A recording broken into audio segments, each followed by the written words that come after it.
Vote चोरी की चर्चा की गई।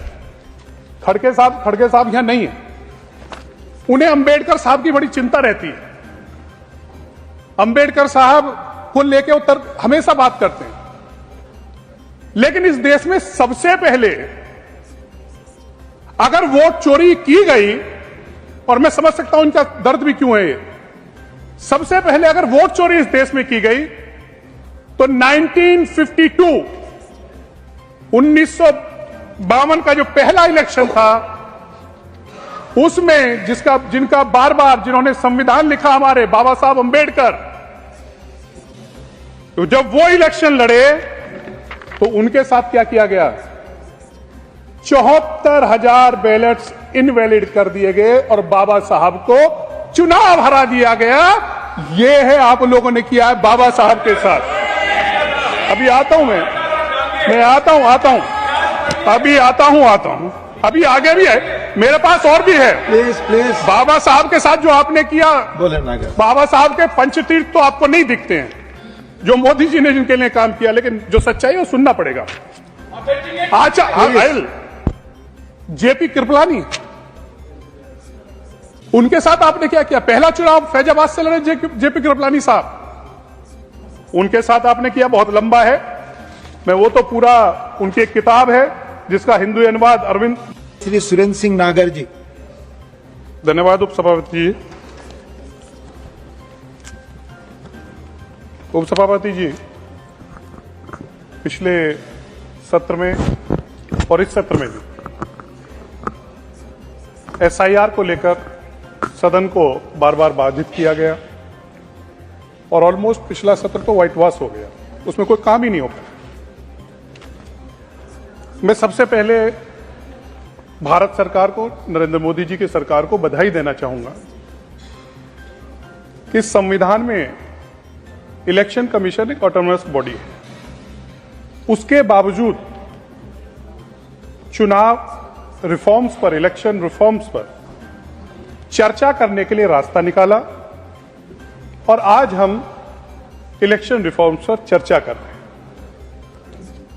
माननीय सभापति जी, जो मांग करते थे इलेक्शन रिफॉर्म्स की, उस समय कम्युनिस्ट पार्टी के आज वासुदेव आचार्य 14 दिसंबर 1988 को उन्होंने जो इलेक्शन, उस समय कुछ इलेक्शन, 3 स्टेट के इलेक्शंस की डेट जारी हुई थी, उसको लेकर लोकसभा में सवाल उठाया था और उस समय के जो स्पीकर थे लोकसभा के, बल्लाभ जाखड़ जी, उन्होंने जो अपनी रूलिंग दी थी, मैं उसका भी जिक्र आज करना चाहूंगा। I quote, mister Acharya, you know that I cannot comment upon the action and the decisions of Election Commission, which is an autonomous body. Never before have I done it, not will I do it now, unless you change the Constitution and bring the Election Commission under preview. We cannot comment upon its actions. I am only concerned with this, that the Election Commission is an autonomous body and the decision cannot be discussed. ये है उस समय के speaker. लेकिन इस सब के बावजूद भारत सरकार ने चुनाव इलेक्शन कमीशन में रिफॉर्म पर चर्चा करना स्वीकार किया। मैं इसके लिए बधाई देना चाहता हूं। हमारे नेता बैठे हैं सदन के, उनको भी, संसदीय कार्य मंत्री को भी। माननीय उपसभापति जी, यहां बार बार वोट चोरी की चर्चा की गई, विपक्ष से भी वोट चोरी की चर्चा की गई। खड़गे साहब यहां नहीं है, उन्हें अंबेडकर साहब की बड़ी चिंता रहती है। अंबेडकर साहब को लेके उत्तर हमेशा बात करते हैं, लेकिन इस देश में सबसे पहले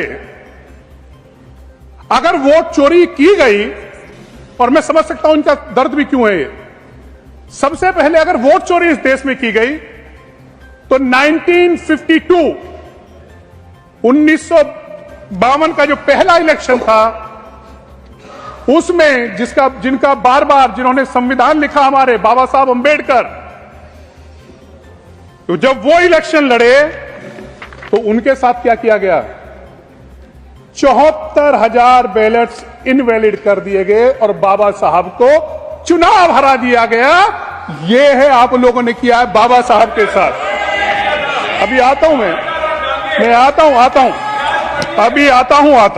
अभी आगे भी है, मेरे पास और भी है। प्लीज बाबा साहब के साथ जो आपने किया, बोले नागर। बाबा साहब के पंचतीर्थ तो आपको नहीं दिखते हैं, जो मोदी जी ने जिनके लिए काम किया, लेकिन जो सच्चाई है वो सुनना पड़ेगा। अच्छा, जेपी कृपलानी, उनके साथ आपने क्या किया? पहला चुनाव फैजाबाद से लड़े जेपी कृपलानी साहब, उनके साथ आपने किया, बहुत लंबा है। मैं वो तो पूरा, उनकी एक किताब है जिसका हिंदी अनुवाद अरविंद मोहन ने किया है, पेज नंबर 76 और 79 है, उसमें उनके साथ क्या किया गया, एक नहीं दो बार उनके साथ क्या किया गया।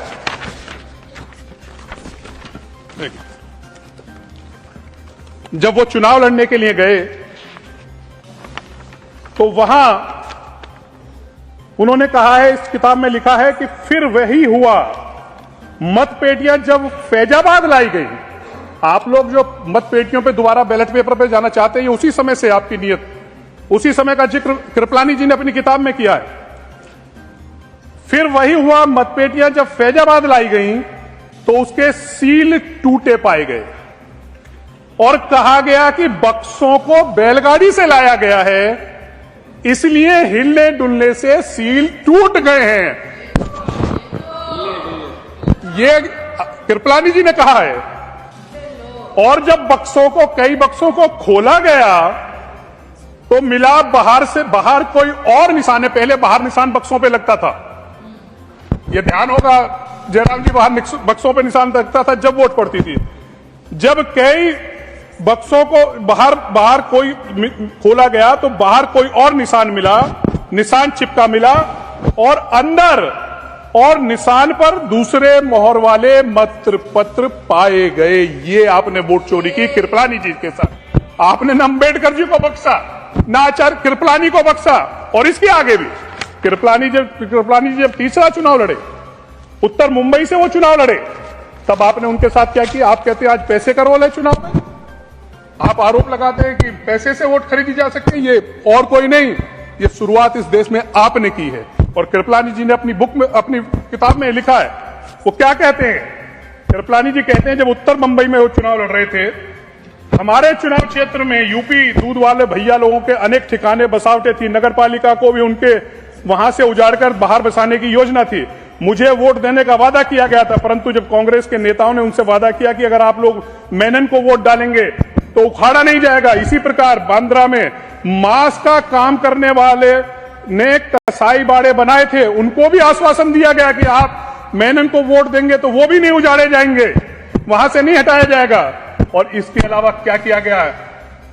जो आज आप बात करते हैं बिहार की, किया क्या आपने चुनाव क्षेत्र में गरीबों के बीच साड़ी बांटने का काम किया। इसके अलावा आपने धोती कमीज मुफ्त बांटे, और इससे बढ़ के तो जो आर्मी का भी दुरुपयोग आपने किया, मेनन साहब के लिए प्रचार के लिए आर्मी के अधिकारी भी आए। यह है आपका वोट चोरी, यह है राजनीति में भ्रष्टाचार, लालच को बढ़ावा देने का काम अगर आपने किसी ने किया तो इसके जिम्मेवार अगर कोई है तो इस देश में कांग्रेस है। इससे आगे भी मैं आना चाहूंगा, मेरे पास समय की कमी है, मैं वो जिक्र नहीं करना चाहूंगा। मैं उपसभापति जी, चुनाव आयुक्त की बात हुई, निष्पक्षता की बात हुई, मैं बहुत जल्दी उसे कहना चाहूंगा। चुनाव आयोग की जो नियुक्ति होती थी, आप जानते हैं कांग्रेस में प्रधानमंत्री करते थे, अब 3 सदस्यीय जो जिसमें मंत्री हैं, प्रधानमंत्री जी हैं, लीडर ऑफ अपोजिशन है। लेकिन मैं उनका डर समझ सकता हूं, आखिर इसका विरोध क्यों कर रहे हैं? मैंने इस पर बहुत गहन अध्ययन किया। आखिर लीडर ऑफ अपोजिशन तो है ही उसमें, क्योंकि इनको डर है देश की जनता का जो मूड है उससे। एक बात तो स्पष्ट है कि अगले 25 साल तक ये शासन में आने वाले नहीं है, और जो चिंता कर ले उनकी उम्र निकल जाएगी, उनको कभी मौका नहीं मिलेगा, इसलिए वो इसका विरोध कर रहे हैं, इसलिए उसका विरोध करने का काम कर रहे हैं। और इलेक्शन कमीशन की निष्पक्षता की बात कर रहे हो, मेरे पास लिस्ट है पूरी। इलेक्शन कमिश्नर्स की अगर मैं लिस्ट पढ़ूंगा कि आपने जो इलेक्शन कमिश्नर आपके समय रहे, मैं 2-3 नाम जिक्र करके अपनी बात समाप्त करना चाहूंगा कि सुकुमार सेन, फर्स्ट, उनको क्या बनाया आपने? फर्स्ट वाइस चांसलर बनाया आपने। इसके अलावा के वीके सुंदरम, उनको क्या बनाया? लॉ कमीशन का चेयरमैन बनाया, होम मिनिस्ट्री का एडवाइजर बनाया। नागेंद्र सिंह, उनको भी पद दिया। इसके अलावा सखधर, उन्हें लोकसभा का एसजी बनाया गया। जो ईसी के वो थे त्रिवेदी जी, उनको गवर्नर आपने गुजरात का बनाया। ऐसे बहुत से नाम है जो इलेक्शन कमिश्नर रहे कांग्रेस के जमाने में, उन्हें कोई ना कोई रिटायर होने के बाद लाभ का पद देने का काम आप लोगों ने किया। उपसभापति जी, आखिर में मैं बिहार पे जरूर आना चाहूंगा, 1 मिनट का समय और लूंगा। बिहार के चुनाव को लेकर बड़ी चर्चा है। आपकी पार्टी से ही समय जाएगा, प्लीज। चलिए बस 1 मिनट का और। बिहार का जो चुनाव हुआ है अभी, उसमें बहुत एसआईआर की बात की गई, लेकिन मैं एक बात कहना चाहता हूं, बिहार के मतदाताओं का, खासतौर से महिलाओं का अपमान आप कर रहे हैं। इस 10,000 की वजह से वोट नहीं दिया है। मैं बताता हूं वोट बिहार के लोगों ने क्यों दिया है। बिहार के वोटों ने वोट इसलिए दिया है, हमारे अखिलेश जी बैठे हैं, वो जानते होंगे बिहार की स्थिति को। सबसे पहली जरूरत है एक इंसान की, वो है छत, मकान। उसके बाद उसको महिलाओं का सम्मान के लिए चाहिए शौचालय उस मकान में। उसके बाद उसकी अपेक्षा होती है कि कम से कम उस मकान में बिजली हो, एक लट्टू लग जाए, और उसके बाद स्वच्छ पीने का पानी मिल जाए। वो देने का अगर किसी ने काम किया तो निमो की सरकार, नीतीश और मोदी की सरकार ने बिहार में देने का काम किया, इसीलिए हम वहां जीते। इसके अलावा एक और चीज है,